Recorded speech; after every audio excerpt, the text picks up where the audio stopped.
দেখুন আজ police Trinamool Delhi police আজ দিল্লি পুলিশ তৃণমূল কংগ্রেস সহ বিরোধী সাংসদদের উপর যে দমনপীড়ন চালিয়েছে আমরা তার তীব্র নিন্দা করছি।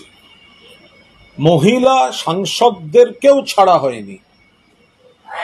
যেখানে ঘোষিত কর্মসূচি, সেই কর্মসূচি শুরু হওয়ার সময় তাদের ব্যারিকেড করে আটকে দেওয়া, এই বিজেপি আর বিরোধীরা ভেবেছে কি তারা দিল্লিতে রাস্তায় পা ফেলতে দেবে না, তৃণমূল কংগ্রেস সাংসদদের আটকাবে, ইন্ডিয়া ব্লকের সাংসদদের আটকাবে, বিরোধী সাংসদদের আটকাবে, আন্দোলনরত কৃষকদের আটকাবে, আর কলকাতার রাস্তায় এলে তাদেরকে হচ্ছে অমুক জায়গায় কেন যেতে দেয়া হবে না, অমুক জায়গায় কেন ঢুকতে দেয়া হবে না, এইসব বড় বড় কথা বলবে হয় নাকি?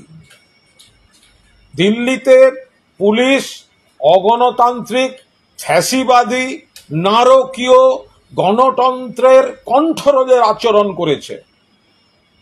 যাদের আটকানো হয়েছে তারা দেশের সাংসদ। দাবি কি, বক্তব্য কি? যাতে নির্বাচন কমিশন নিরপেক্ষভাবে কাজ করে। তাতেই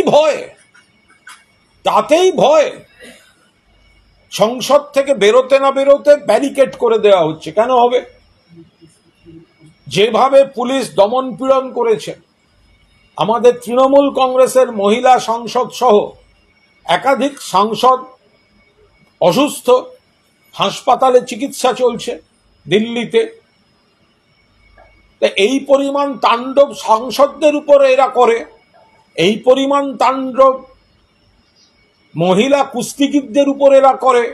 যখন বিজেপি সাংসদের শ্লীলতাহানির বিরুদ্ধে তারা রাস্তায় বসেছিলেন বিচার চেয়ে, এই আক্রমণ তারা কৃষকদের উপর করেন।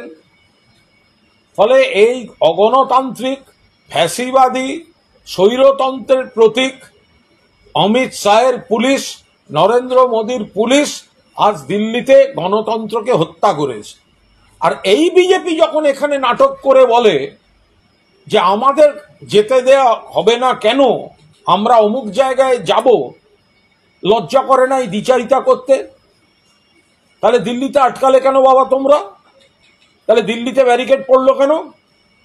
তাহলে দিল্লিতে যেতে দাও, দিল্লিতে যে ভবনে অভিযান যেতে দাও, সেখানে তোমরা যেতে দেবে না। আর মামার বাড়ির আবদারগুলো এসে পশ্চিমবঙ্গে করবে, দুটো একসঙ্গে চলে না।